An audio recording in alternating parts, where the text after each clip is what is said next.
Alors, bonjour à tous et merci d'être venus pour le lancement du livre Le Citron de Menton, qui est une réédition de l'ouvrage qui était paru en 2005. Et donc on va faire ici, en présence des auteurs, de Monsieur le maire, on va faire, et aussi d'anciens présidents de la PCM, on va faire une présentation de ce livre, et puis ensuite on vous invitera à une séance de dédicace, et ensuite il y aura un petit vin d'honneur. J'espère que vous allez tous passer un bon moment, et je passe le micro de suite à Monsieur le maire. Écoute, mon cher Stéphane, avec grand plaisir, mais je suis sévé que tu parleras le premier du citron menton, parce que je pense qu'aujourd'hui, bon, on va faire une conclusion et j'en ferai une avec plaisir, et je dirais quelques mots relatifs à la fois au citron de menton, à l'IGP, à la coopérative, et en effet, j'ai quelque chose à dire sur le citron, et je pense que ce serait peut-être, si tu me permets, plus intéressant que ceux qui ont contribué à travailler à ce livre qui est réédité, puissent un peu expliquer leurs recherches, comment ils ont fait. Je pense que c'est surtout ça qui passionne nos auditeurs. Donc si je peux me permettre, je te rends le micro et tu le passes, je vais le prendre en dernier. Merci. Donc, effectivement, ce livre, c'est une aventure qui a commencé, alors sans la PCM, en 2005, avec la Société d'art et d'histoire du Mentonais. Et donc, c'est vrai qu'à l'époque, en 2005, c'était le citron de Menton, c'était une histoire qui avait été racontée, qui était extrêmement bien contée, exhaustive, avec beaucoup de photos d'archives. Et malheureusement, quand on a voulu rééditer ce livre, alors pour quelle occasion, en fait, cette année, on va fêter les 10 ans de l'IGP et les 20 ans de la PCM. Et on aurait été, et les 50 ans de la SAM, merci Jean-Louis. Et donc c'est vrai qu'on a eu l'idée de ressortir cet ouvrage. Et donc là, l'aventure a commencé, c'était compliqué parce que le livre était épuisé et qu'il a fallu, auprès de l'éditeur, savoir s'il était possible de le rééditer, sous quelles conditions. Voilà, donc à partir de mois de mai dernier, on a eu la chance, c'est que l'éditeur a retrouvé les vieux fichiers d'origine. Ils étaient réexploitables par les nouveaux logiciels, donc je vous passe les détails techniques. Et donc à ce moment-là, on a contacté la SAM pour savoir s'ils étaient d'accord pour nous accompagner dans la réédition de ce livre. Voilà, donc évidemment, c'est une réédition, tout n'a pas été changé, l'histoire elle ne change pas. C'est une histoire vraiment très intéressante qui remonte au XVe siècle sur le citron de Menton. Elle est agrémentée de magnifiques photos d'époque. Et donc on a rajouté par contre la partie APCM, donc entre 2005 et 2025. Le livre se termine sur 2025. Voilà, donc on a fait quelques mises à jour aussi. On a eu la chance d'avoir 3 grands chefs qui nous ont donné des recettes qu'on a intégrées dans ce livre qui n'existait pas dans le premier. Donc il y a évidemment M. Joël Garot qui était aussi, on peut le dire, le premier président de la PCM. Il y a alors Mauro Colagreco qui n'a pas pu venir aujourd'hui, vous savez, qui est très demandé, très occupé. Mais on a aussi donc Julie Monteau qui est quelque part, qui est là-bas, voilà, qu'on remercie, qui vient souvent à la PCM nous présenter ses créations à base d'agrumes et qui est aujourd'hui chef pâtissière à la MOM, donc à Monaco. Donc bravo, félicitations. Et voilà, donc on a essayé de faire de cet ouvrage quelque chose de toujours à la fois très instructif sur l'histoire du citron de Menton, comme son ancrage au niveau des traditions. Et puis, évidemment, on a aussi mis le citron de Menton sous toutes ses formes. On y retrouve l'art, on y retrouve la cuisine, on y retrouve les traditions locales avec les chants, etc. Voilà. Mais je vous laisse maintenant, après cette introduction, je vais passer le micro donc aux différents auteurs. Je vais commencer peut-être par M. Martini, en bout de table. Ou par Mme Tricotti, ou... non. Et donc j'ai l'honneur et l'avantage de commencer, je serai quand même bref. Je me rappelle aussi de la confection de ce livre au tout début et de l'amitié qui régnait entre les différents auteurs, et notamment Philippe Rigolo qui nous a beaucoup aidé et qui était déjà dans la création de l'APC, de cette association. Quant à moi, je suis tout à fait satisfait de ce qu'on peut faire sur Menton, sur le citron, sa promotion, mais je reviendrai sur une vieille lubie que je défends depuis de nombreuses années. Il nous manque un musée, le musée du citron. Je me rappelle que Jean-Claude Duval, dans un de mes livres, disait que le citron était la matrice de Menton, c'est bien, mais à partir du moment où le citron est l'emblème de notre ville, je trouve tout à fait regrettable qu'il n'y ait pas un musée. Je sais que c'est pas facile à concevoir, à trouver un endroit où on peut le faire, mais ça sera peut-être la dernière pierre à l'édifice. Et lorsque nous aurons donc la PCF, lorsque nous aurons ce festival des agrumes qui va se faire, nous avons la fête des citrons, quand nous aurons le musée, je pourrai mourir tranquille. Voilà, je vous remercie.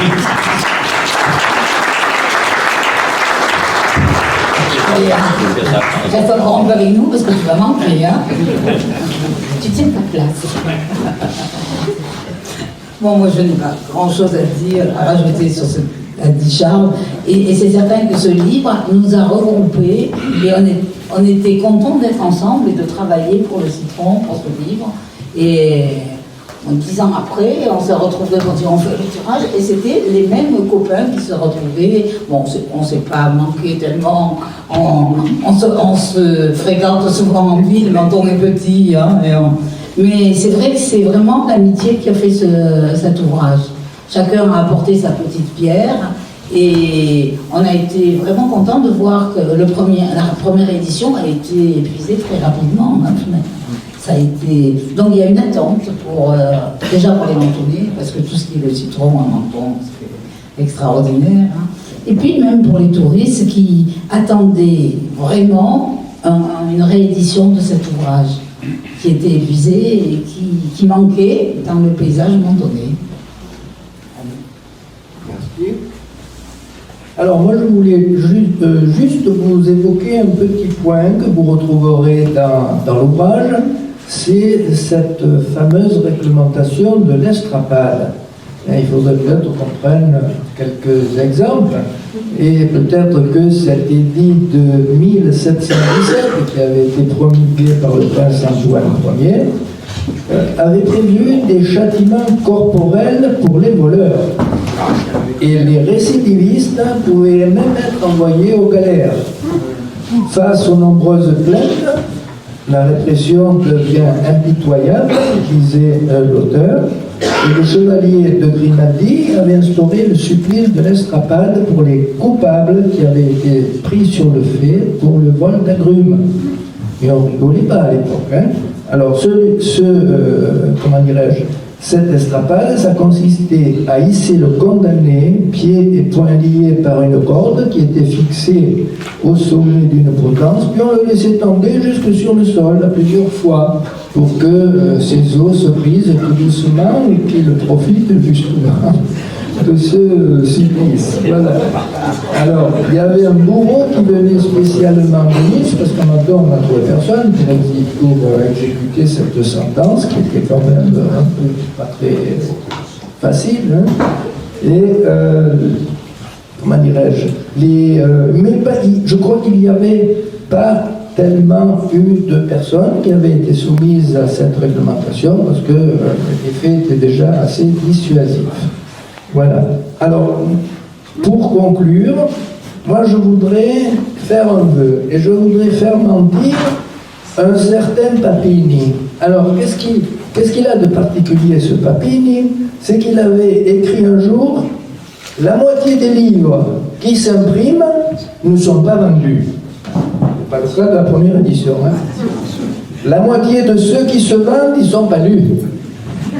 La moitié de ceux qui sont lus, ils ne sont pas compris, et la moitié de ceux qui le sont, ils le sont de travers.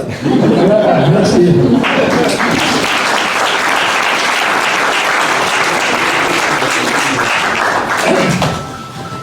Moi, ça va être long, je vais essayer de faire court.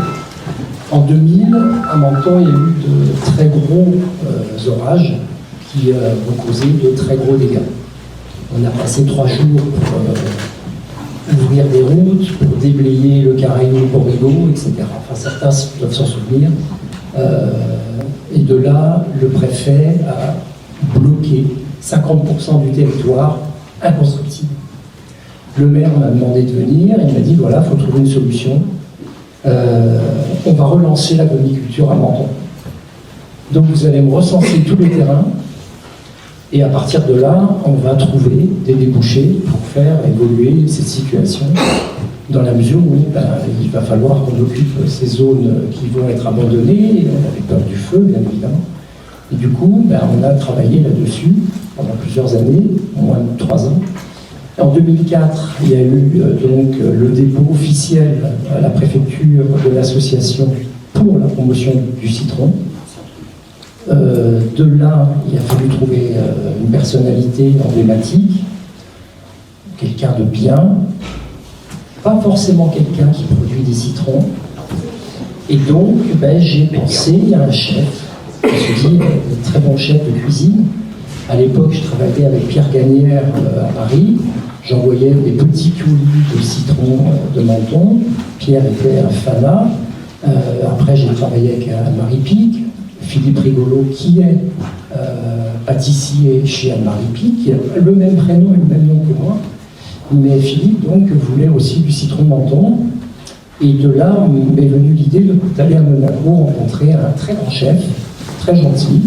L'accueil était un peu froid, ça a duré un quart d'heure, c'est ce qu'il m'avait dit, hein, pas plus d'un quart d'heure. Et j'étais venu avec 2 petits paniers de citron. Alors j'avais un petit peu préparé mon coup, parce qu'il est parti dans le fond de sa cuisine chercher un citron. Il m'a dit combien vous le vendez? J'avais dit 10 francs le kilo. Il m'avait dit monsieur, moi j'achète en Argentine 4,20 €. Alors je lui ai dit si vous voulez monsieur, on va aller jusqu'au bout de l'expérience. J'ai pris mon citron, je l'ai roulé et j'ai sorti un verre plein. Il a fait pareil avec son citron d'Argentine qui n'avait qu'un tiers, même pas un tiers. Et je lui ai dit donc je suis gagnant puisque j'ai 3 fois plus de jus que vous, donc je suis beaucoup moins cher. Il m'a dit ok d'accord, bon on se reverra. Il m'a rappelé une semaine après, il est venu au Palais Carnavès. On a passé 3 heures et puis on a fait des grandes choses. Oui. Voilà, Tout à fait. Voilà. C'est exactement Voilà, donc ça. la PCM doit en gros avoir 2004. Hein, Exactement ça. voilà. Et puis je suis ravi de voir que ça continue et que ça évolue très très bien, au-delà de mes espérances d'époque. Voilà. Ouais. Monsieur le maire.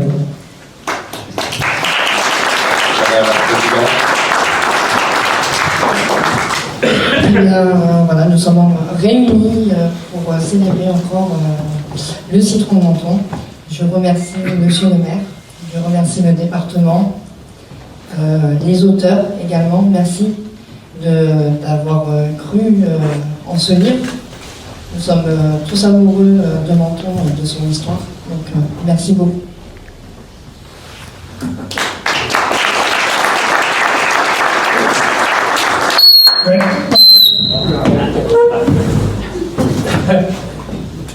Pour moi, ça a été une expérience assez formidable. Ça a pris beaucoup de temps, beaucoup de soucis, parce que quand on s'adresse à l'administration, c'est pas facile. On a fait 25 dossiers à peu près pour pouvoir arriver à ce qui leur plaise. Hein, et le truc, bon, mais l'important c'est qu'on a eu l'IGP, et je suis très fier d'avoir participé à ça. Merci.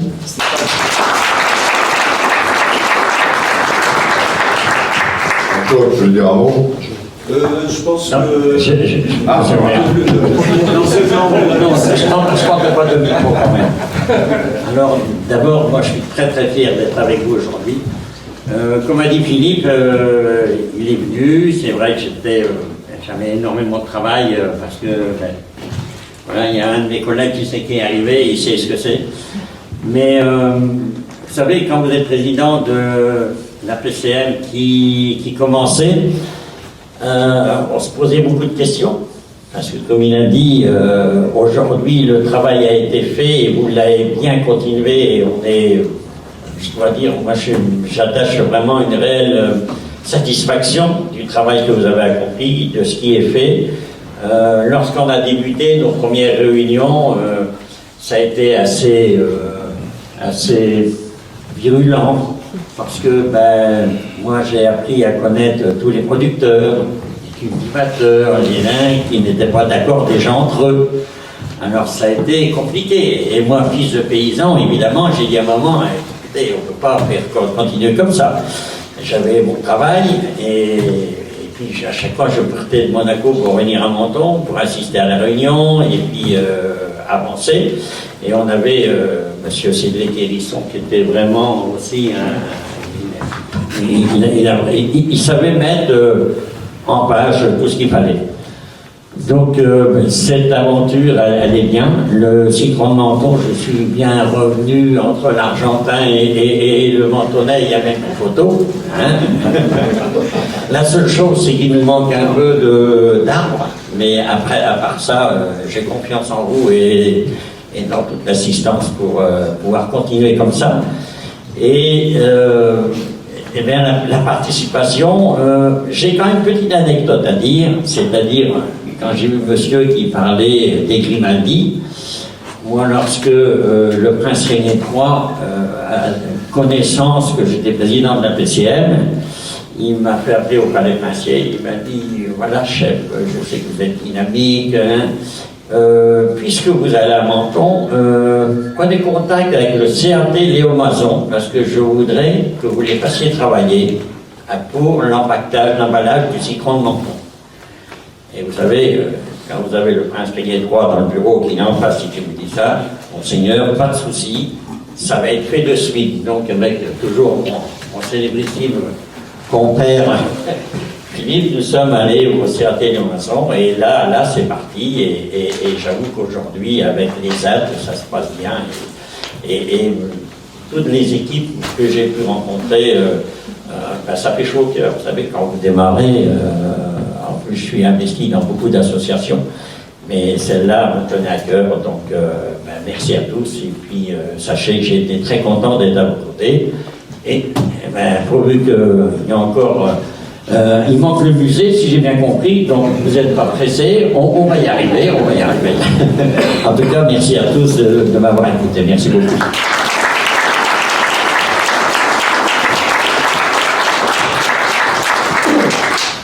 Bonjour à tous, merci pour votre présence. Je peux plutôt rien dire, là.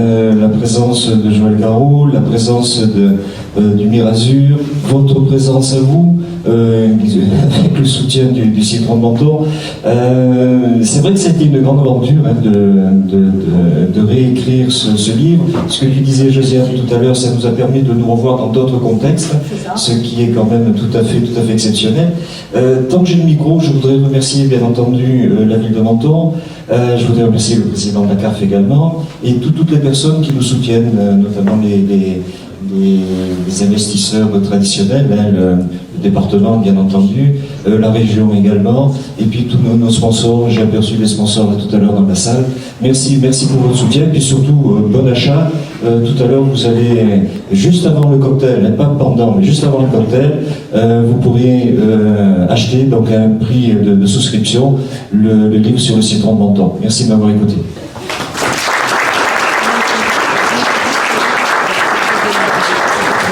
Voilà, si je comprends bien maintenant, c'est à moi. La première annonce que je vais vous faire, on va pas tout de suite construire ce citron de Menton parce que je veux pas que mon ami Charles meure. Donc c'est clair, même heureux d'ailleurs, même heureux. Non, sérieusement, oui c'est vrai que c'est un sujet qui est sur la table depuis un certain temps et qui est logique. C'est vrai que Menton devrait avoir un musée du citron, j'allais dire ça va de soi. Par contre, il faut trouver l'endroit. En commun, parce que c'est pas ouvert de décider tout seul de faire le musée à des endroits, donc il faut qu'on réfléchisse entre nous, trouver un endroit, ensuite trouver l'argent pour en faire quelque chose digne de ce nom, parce que il sera la vitrine du citron de Menton pour le monde entier, donc ça veut dire qu'on ne peut pas se permettre de bricoler et de faire un musée qui n'aura pas, comment dire, ni la taille, en tout cas, il n'aura pas l'aura qu'il doit avoir. Ça, c'est le premier point que je voulais dire. Deuxième point, j'ai commencé, moi, personnellement, à beaucoup entendre sur les parties techniques, à parler du citron de Menton lorsque j'étais adjoint à l'urbanisme. Alors, on aime bien quel rapport.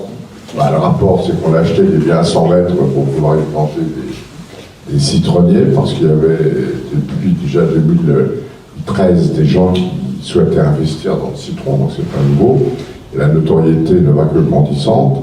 J'ai appris qu'il fallait à peu près 7 ans pour que les plants commencent à donner des citrons.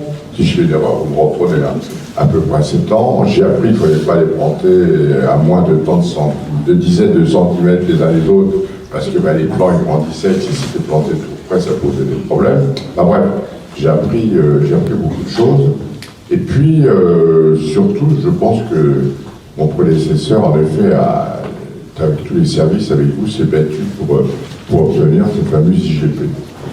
Et là, je voudrais marquer un temps d'arrêt en disant cette IGP, on n'a pas le droit de la perdre. Mais si je dis ça, c'est qu'il y a des raisons. Je suis désolé, là, certains d'entre vous me connaissent, quand on est tous ensemble, si j'ai des choses à dire, je le dis, c'est une grande franchise. La PCM se bat pour le garder, bien. D'autres se battent un peu moins. Mais il va falloir rester très vigilant parce que s'il n'y a pas, comment dire, des contrôles stricts qui sont faits, s'il n'y a pas une volonté de la part de la PCM et des autorités, je précise, à ce que les règles soient respectées, je pèse mes mots, on risque de perdre l'IGP de Menton. Donc ça veut dire, j'ai reçu 2 entrepreneurs, et je fais exprès de prendre le terme entrepreneur, 2 entrepreneurs qui cultivent, récoltent et vendent beaucoup de citrons. Certains sont de Menton, d'autres peut-être pas très loin. Mais je crois qu'à un moment, même si c'est compliqué, il faudra se mettre autour d'une table et aborder des sujets difficiles avec eux, parce que on ne peut pas continuer comme ça. Ça, c'est un avis qui est personnel. Je sais que certains d'entre vous le partagent, d'autres peut-être moins. Mais je veux dire, on ne peut pas faire le canard sur le citron de Menton. Si on fait le canard, on risque d'avoir des problèmes. Ça, c'est ce que je voulais dire en premier. En deuxième, bien sûr, les collectivités locales qu'a évoqué Jean-Claude Pilot, que ce soit le département, Gabriela, que ce soit la région, plus les sponsors privés, la mairie, bien sûr, la carte, on va en parler, seront toujours derrière vous, mais je ne vous apprendrai rien en vous disant on est entré déjà dans une période un peu compliquée et que toutes ces collectivités en train de recevoir des boulons partout, que les sponsors privés, je pense que c'est pareil, ils sont en train de regarder, donc on va falloir faire preuve de prudence. Concernant, je dois dire un mot de la coopérative. Alors, je pensais que le président de la coopérative serait là ce matin, il a dû être empêché. Il n'était pas prévu. Il est malade. Donc, il y a qu'à avoir un peu de citron, c'est sérieux. Simplement, ce que je veux dire, c'est qu'il avait été prévu depuis 3-4 ans maintenant que soit construit un bâtiment pour permettre donc à la PCM d'écouler, qu'il y a un centre de traitement pour pouvoir conditionner, traiter et transformer éventuellement donc les citrons de Menton. Ça ne se fait pas comme ça. Je sais qu'il y a eu plusieurs projets qui ont été faits. Aujourd'hui, il y a un projet qui a été arrêté. C'est la compétence de la CARF. Donc c'est la CARF qui a commencé d'ailleurs à lancer à la fois les équipes dans son choix de l'architecte et qui va donc faire cette réalisation qui sera dans la zone artisanale en haut de Menton. L'investissement est de l'ordre de 3 millions d'euros pour cette construction. Ensuite, il faut que la coopérative vive. La coopérative, pour l'instant, elle n'a pas forcément beaucoup de ressources, puisque la coopérative, elle va vivre de quoi? De la vente, du conditionnement de ces citrons et des produits transformés.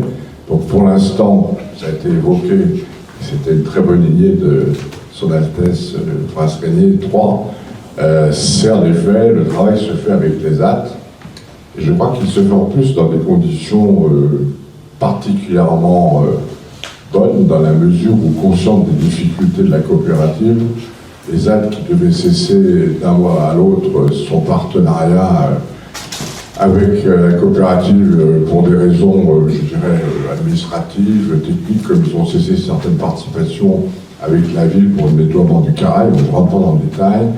Donc, ils ont décidé de prolonger de 2 ans, je ne dis pas de bêtises, le partenariat qui existe pour faciliter la tâche à la société des Hespérides et pour lui permettre de se mettre un peu sur les rangs. Aujourd'hui, je ne voudrais pas vous mentir en vous disant que la subvention qui a été accordée à la société n'est pas suffisante pour qu'elle vive correctement. Elle est de 35 000 €, elle n'est pas suffisante. Donc, on est en train de prendre la tronçonneuse à la CARF, de rouiller pour voir comment on peut récupérer 60 000 € supplémentaires. Je pense que ce sera fait dans les 48 heures qui viennent.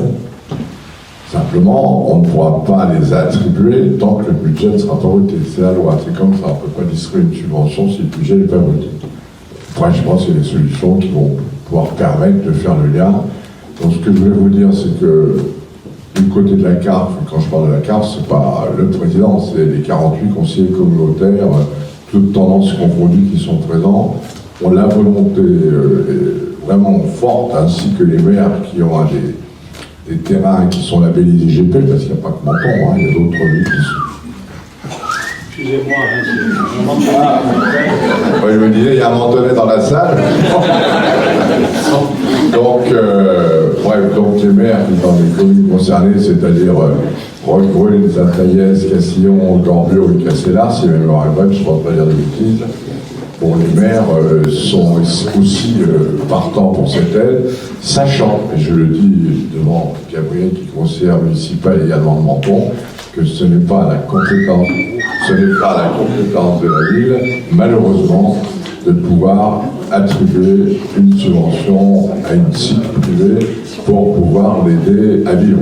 On n'a pas le droit et on ne peut pas attribuer une subvention comme ça. Il y a ce qu'on appelle un contrôle de légalité qui en ce moment est particulièrement tatillon. Donc on ne fera pas d'erreur supplémentaire là-dessus. Donc tout passera par la carte avec peut-être quelques astuces. Donc tout ça pour vous dire que on a la volonté, tous ensemble, une fois je le précise bien, tout le monde a la volonté, au-delà des divergences qu'on peut avoir sur d'autres sujets, tout le monde a la volonté de se battre pour le citron de Menton, pour qu'il garde les choses IGP, pour qu'on ait dans 18 mois un centre de traitement et de conditionnement qui soit à la hauteur de nos ambitions. Avant, ça me semble compliqué, je suis franc avec vous, très honnêtement, peut-être qu'ils iront un peu plus vite. Et puis, il faut arriver à régler des problèmes avec les deux entreprises qui n'ont pas forcément la même vision de la qualité du citron IGP que nous, ce qui les empêche pas, les producteurs aussi. Enfin bref, c'est un autre sujet. J'en ai parlé avec plusieurs personnes de la PCM. Je crois que je suis prêt à en reparler. Je les ai reçus, je leur ai dit ce que j'en pensais. Il y en a un qui est plus ouvert que l'autre. Ça ne sera pas facile, c'est franc. Je pense qu'il faut le faire. Il faut des fois savoir mâcher un peu plus fort ou avaler une petite couleuvre pour ressortir un gros goût.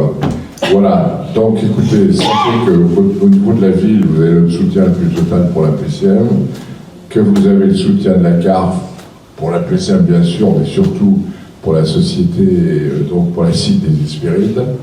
Et puis je voudrais terminer par, c'est lié au citron, mais par contre une excellente nouvelle. Vous allez avoir, après la fête du citron, qui va démarrer dans une huitaine de jours, vous allez avoir le deuxième salon de la communiculture qui va se tenir au Palais de l'Europe. Et là, je voudrais vous dire qu'on va avoir un salon assez exceptionnel, puisqu'en plus des producteurs qui étaient là l'année dernière, nous aurons la Chine, les États-Unis, la Thaïlande, la Malaisie et Singapour qui seront présents, en plus des autres pays. Donc il y aura une douzaine de bons chefs également, comme la dernière fois, qui sont présents. Ça va être un grand salon de l'agriculture. Donc il faut en faire la promotion, il ne faut pas hésiter à en parler autour de vous. Et ça va bien évidemment mettre en valeur le citron de Menton. Voilà ce que je vais vous dire. Donc pleine confiance en vous. Sachez qu'on est là pour vous aider. Et puis il n'est pas question, bien entendu, pour faire des GP. Ça va être sûr. Merci à tous.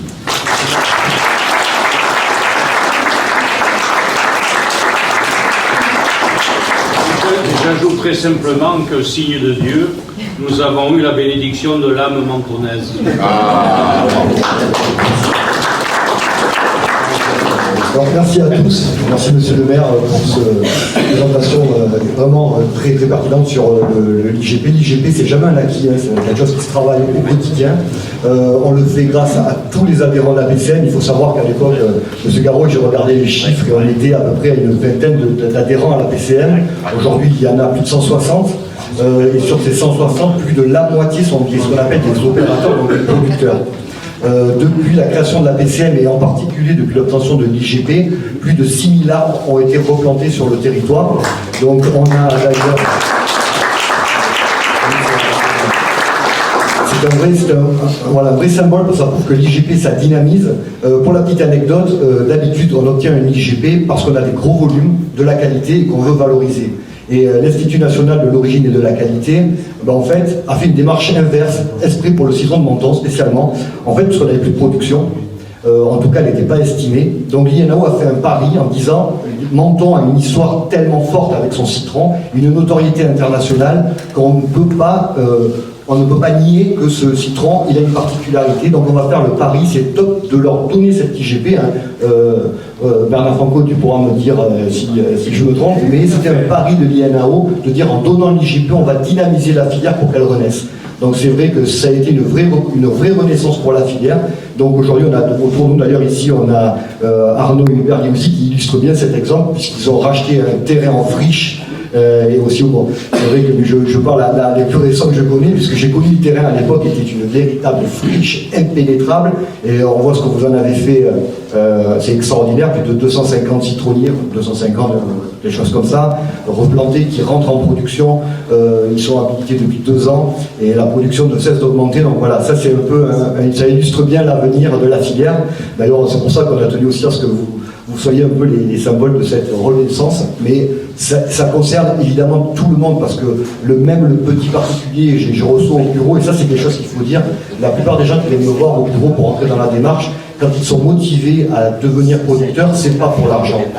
Personne n'est venu me voir en me disant on veut faire du citron de Menton parce qu'il se vend bien, on gagne de l'argent. Tout le monde me dit à 99%, bon il y a 2% qui n'ont peut-être pas cette même vision comme vous le disiez monsieur le maire, mais tous les 99 me disent j'ai un patrimoine à la maison qui a été planté par mes parents, par mes grands-parents, et je voudrais en leur honneur, je voudrais le remettre en état, participer à ce groupement. La BCM, c'est vrai que c'est aussi des formations, c'est aussi un collectif où on organise des événements, voilà, de rencontres, et on s'aperçoit que ça fonctionne très bien. Donc moi je voulais tous vous remercier, parce que c'est vrai que ce citron de Menton, qui est plutôt un fruit de jardin que fruit d'exploitation agricole, il est vraiment, quand on voit un citron de Menton, alors moi je le sais particulièrement, parce que c'est vrai que je connais tous les producteurs, on fait des audits, alors malheureusement Jean-Louis, l'estrapade a disparu, ça aurait été très dissuasif effectivement, mais c'est vrai que ce citron, moi quand je vois un citron de Menton, quand on voit le nom du producteur, moi de suite j'associe à une image, et c'est ce qui est dommage d'ailleurs, c'est que c'est pas assez peut-être mis en avant,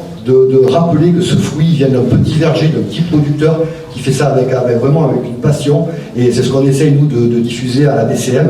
Mais en tout cas c'est une réalité. Le citron de Menton c'est vraiment un fruit de jardin, le jardin d'Éden d'ailleurs on disait, mais c'est vrai qu'il a toute il porte en lui toute cette image.